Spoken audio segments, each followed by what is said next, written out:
Olá, aqui é o Arthur do Pronto para Investir. Neste vídeo eu vou falar mais sobre os fundos imobiliários. O que são fundos imobiliários, como eles funcionam e como você pode começar a investir neste investimento. Se você tem interesse em finanças e investimentos, inscreva-se no canal, ative as notificações e bora pro vídeo. Basicamente, um fundo imobiliário é um fundo que capta dinheiro de vários investidores e direciona esse dinheiro para o setor imobiliário. Ele pode fazer isso de várias formas, como você vai entender aqui, mas a principal é direcionando esse dinheiro para comprar imóveis físicos. Então nós teremos a gestora do fundo imobiliário, ela vai captar dinheiro de vários investidores, isso aqui são milhares, milhões de investidores, tá? O HGLG11, por exemplo, hoje tem mais de 480 mil cotistas. Então são milhares de pessoas que investem neste fundo. Hoje o patrimônio dele é de mais de 5 bilhões de reais, o que o mantém no posto do fundo imobiliário de tijolo mais valioso do Brasil. O que é fundo imobiliário de tijolo? Quando essa gestora capta dinheiro dos investidores, ela vai direcionar o dinheiro para o setor imobiliário. Ela pode fazer isso investindo em imóveis físicos ou investindo em investimentos do setor imobiliário. Quando a gestora direciona o dinheiro para imóveis físicos, esse fundo vai ser chamado de fundo de tijolo. Quando ela direciona para investimentos do setor imobiliário, este fundo vai ser chamado de fundo de papel.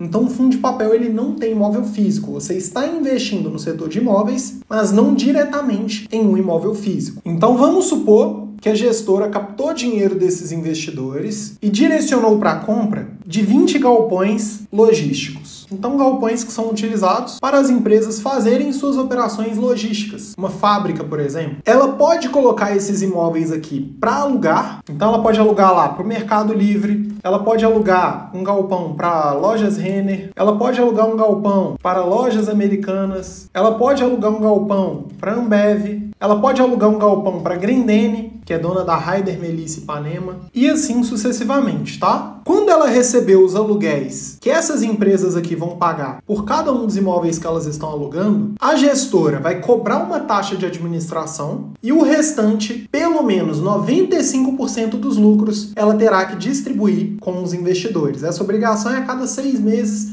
mas normalmente a empresa divide este valor mensalmente. Então, a cada 6 meses, por lei, todos os fundos imobiliários são obrigados a distribuir pelo menos 95% dos seus resultados com os investidores, com os cotistas. Quando você compra uma cota do fundo, você se torna um cotista dele. Essa obrigação é semestral, mas normalmente a gestora vai distribuir esse valor mensalmente. Então, algumas características importantes. Obrigação, por lei, de distribuir pelo menos 95% dos lucros. Esses lucros, que são conhecidos como os aluguéis que você vai receber, eles são isentos do imposto de renda e você tem uma gestão profissional cuidando de tudo. Isso aqui é um ponto importante porque existem vários fundos de investimentos no mercado financeiro. Por exemplo, fundos de renda fixa, fundos de ações, fundos multimercado, fundos cambiais, fundos onde uma gestora capta dinheiro dos investidores para fazer investimentos. Eu não gosto disso. Eu prefiro investir diretamente no investimento sem pagar nada para ninguém. Mas quando nós falamos de um fundo imobiliário, que podem ser conhecidos também como FIIs, eu consigo ter acesso a um tipo de imóvel que eu sozinho não teria acesso. Só um exemplo aqui do HGLG11, ele tem atualmente mais de 20 imóveis diferentes. Ou seja, se a gente olhar na média, aqueles 5,3 bilhões de patrimônio, dividido por todos esses imóveis diferentes aqui, que também são chamados de ativos, a gente vê que, na média, cada um desses imóveis vale mais de 200 milhões de reais. Ou seja, você tem acesso a um tipo de investimento que você sozinho não conseguiria, diferente de um fundo de ações. Um fundo de ações capta dinheiro dos investidores e direciona para ações. Só que você mesmo pode pegar o seu dinheiro e investir em ações. Você não precisa que ninguém faça isso por você. Então, o único fundo que eu invisto, onde eu tenho uma gestão cuidando do investimento que eu estou fazendo, é o fundo de investimento imobiliário. Eu não invisto em nenhum outro tipo de fundo de renda fixa, de ações multimercado ou fundos cambiais. Arthur, mas para a gestora, compensa ter toda essa dor de cabeça de lidar com burocracia, de lidar com inquilinos, de comprar imóveis, alugá-los? Sim, por quê? Neste fundo aqui que eu estou utilizando como exemplo, a taxa de administração dele é de 0,6% ao ano, sobre o valor de mercado de negociação em bolsa do fundo. Então, para a gestora, é bastante rentável. Arthur, existem fundos que ao invés de comprarem um galpão para alugar, compram um imóvel para vender, por exemplo? Sim, nós temos 5 tipos de fundos imobiliários. São eles: o fundo voltado para renda, que compra algum imóvel para alugar; o fundo voltado para compra e venda,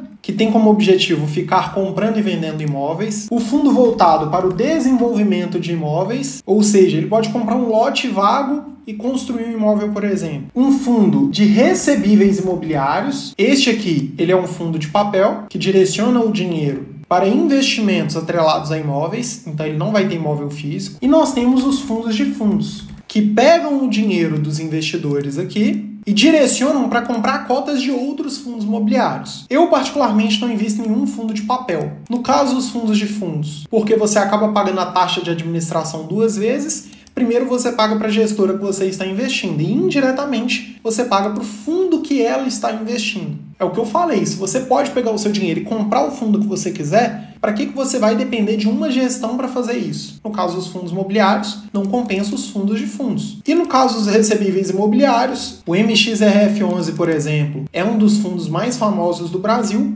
Eu não invisto porque acabam tendo um risco maior. Você não tem muita clareza de onde o seu dinheiro está e você pode acabar correndo algum risco em relação aos investimentos que o fundo está escolhendo. Por quê? Quando o mercado está ruim, esses recebíveis aqui eles podem estar pagando pouco. Quando o mercado está muito bom, com as taxas de juros muito altas, esses recebíveis podem estar pagando muito, porém, eles vão ter um risco alto para compensar esse rendimento. Então, na minha opinião, não é uma relação de risco e retorno que vale a pena. Em alguns momentos você não vai estar ganhando tão bem assim, e nos momentos onde você estiver ganhando bem, você vai estar correndo um alto risco, onde uma empresa que pegou um empréstimo com um fundo que você investiu, por exemplo, pode ter dificuldades financeiras e não conseguir honrar com os compromissos. Então, eu não invisto em nenhum desses fundos de papel. Outro ponto importante também são os tipos de imóveis. Por quê? Não existem só galpões, né? Além dos galpões, nós temos escritórios de alto padrão, que são lajes corporativas, nós temos shoppings, nós temos agências bancárias, hospitais, hotéis, conjuntos residenciais, lojas de rua, supermercados, entre outros. Como os investidores aqui não precisarão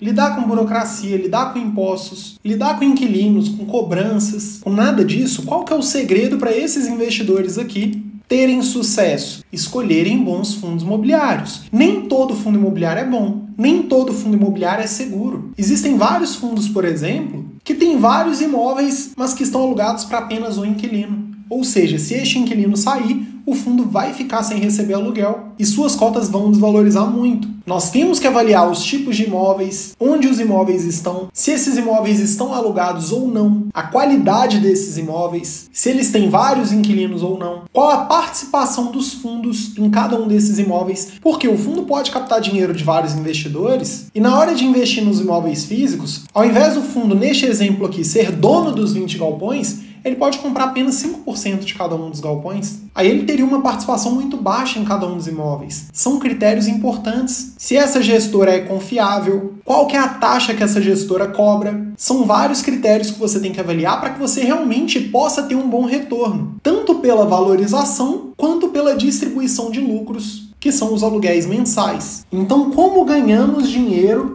com fundos imobiliários? Quando você investe em fundos de tijolo, você tem a expectativa da valorização dos imóveis, porque imóveis físicos eles tendem a valorizar ao longo do tempo. Se você escolher bem esses imóveis, imóveis de alto nível, que são muito úteis para as empresas, eles tendem a se valorizar. E além disso, você tem os rendimentos mensais, que como eu já te expliquei, são isentos de imposto e renda e caem na sua conta todos os meses.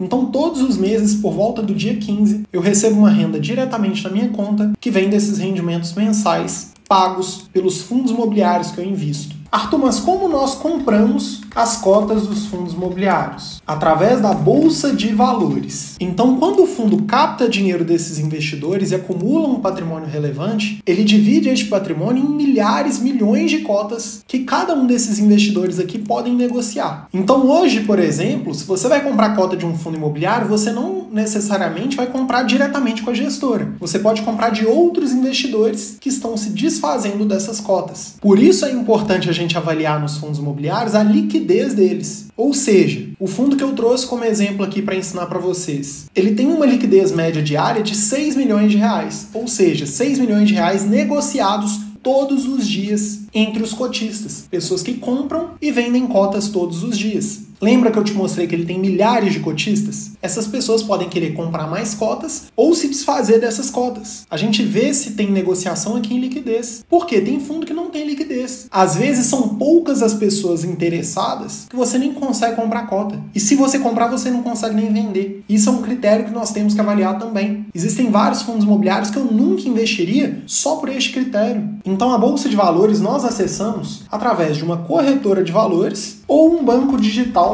completo para investimentos. Nem todo banco digital vai ser completo para investir. PicPay, por exemplo, não tem bolsa de valores. O Nubank tem, o Banco Inter tem, o C6 Bank tem. Arthur, bancos tradicionais podem nos dar acesso à bolsa de valores? Dependendo do caso, pode sim te dar acesso, mas aí você tem que tomar muito cuidado com as taxas que são cobradas pelos bancos tradicionais. Então eu recomendo que você utilize ou uma corretora de valores ou um banco digital completo. Arthur, exemplos de corretoras. A Rico, na minha opinião, é a melhor do mercado atualmente. Tem a Clear, tem a XP, que cobra taxa para alguns investimentos, eu particularmente não utilizaria. Tem o BTG Pactual, que cobra taxa também para alguns investimentos, eu também não utilizaria. Tem a Genial, Guide, Orama, Ágora, que inclusive é do Bradesco, Pi Investimentos e Toro Investimentos, que são do Santander. São mais de 80 corretoras disponíveis para você investir. Bancos digitais completos, eu utilizaria. Se fosse utilizar um banco digital hoje, o Nubank, o Banco Inter ou o C6 Bank. Como eu te falei, na minha opinião, hoje a melhor opção é a Rico Corretora. Por quê? Porque tem alguns investimentos que variam de corretora para corretora e a Rico tem ótimos investimentos. Ela é 100% gratuita, tem um atendimento bom, uma plataforma simples e eu não sou patrocinado por ela. Você pode usar o que você quiser, eu não ganho nada a mais ou a menos se você quiser abrir conta lá ou não. Estou trazendo isso aqui porque eu sei que muitos de vocês estão começando e vão ficar perdidos. Talvez nem soubessem que existem essas corretoras de valores. O valor mínimo das cotas normalmente gira entre 10 e 200 reais, sendo que a maior parte vai ficar por volta ali de 100 reais, tá? Então é algo acessível e que no meu método entra no terceiro pilar entre os 5 pilares que eu utilizo. Então o método 5P são 5 pilares e o terceiro pilar, o nosso principal objetivo aqui ao investir nos fundos imobiliários é a geração de renda mensal. Então, se você quer fazer um investimento para viver de renda, para ter sua liberdade financeira, para sua aposentadoria, você não pode montar uma carteira de investimentos sem os investimentos dos fundos imobiliários. É claro que isso aqui não é uma aula sobre fundos imobiliários, tem muitas outras coisas importantes sobre este investimento que você precisa aprender, que inclusive dentro do terceiro módulo da mentoria 5P, eu me aprofundo nisso. O terceiro módulo é só sobre fundos imobiliários. Se você quer aprender mais sobre investimentos, eu vou deixar um link na descrição para você participar de uma série online gratuita que eu vou fazer nos próximos dias para te ajudar a começar a investir. Acesse o link aqui na descrição do vídeo, faça sua inscrição no evento. Se você utiliza Instagram, me siga lá também, @pronto-para-investir, e fique à vontade para deixar suas dúvidas nos comentários. Espero que você tenha gostado desse vídeo, um grande abraço, fica com Deus!